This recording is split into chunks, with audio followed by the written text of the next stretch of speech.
शरीर पर कष्ट आ जाए बाकी हो शरीर पर कष्ट ना आवे किसे तू सामने बैठा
आइए प्यार पुरस्कार अरवल के आनदान साहब आदरणीय श्री राम जी दरोगा साहब, श्री राम जी दरोगा साहब की तरफ से बहुत सारा पुरस्कार प्यार मिला है। एक गाने का फरमाइश है पारो जी। हाँ जी थोड़ा सा ये देखिए सामने बैठे हैं, सियासत के बगल में बैठे हमारे गार्जियन जी जय हो। पुरस्कार दिए हमारे आदरणीय श्री राम जी अरवल के आनदान साहब दरोगा साहब। उनका एक गीत का फरमाइश है कि प्यार नैहरे तक रही कि ससुरारी तक। ये गीत का चॉइस किए हैं, फरमाइश किए हैं। मैं चाहूंगा इस गीत को रखा जाए कि प्यार नैहरे से रही कि ससुरारी से। प्यार कोनो चीज जल्दी खत्म होला ना, प्यार खत्म ना हो। प्यार कब मरल बा कि मरी की खत्म होई कब ना सामने देखला पे आइए जाए याद आइए जाए सही में। या 12 बरस बनवास रह चाहे 20 बरस रह प्यार वही रहेला। क्या बात क्रिया था के कहां क्रिया था के कहां ईमानदारी से प्यार नहीं हरे तक रही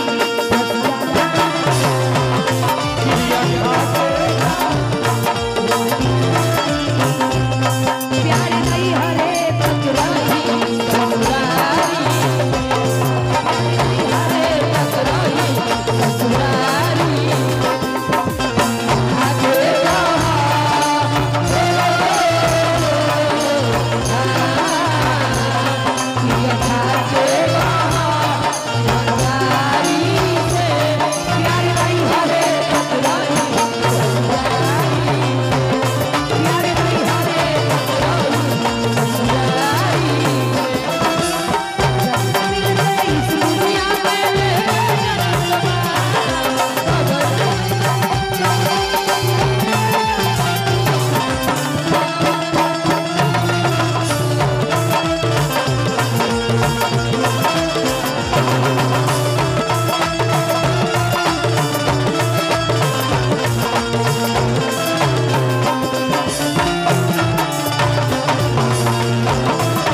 तो आइए इस तरह गीत और संगीत चल रहा था।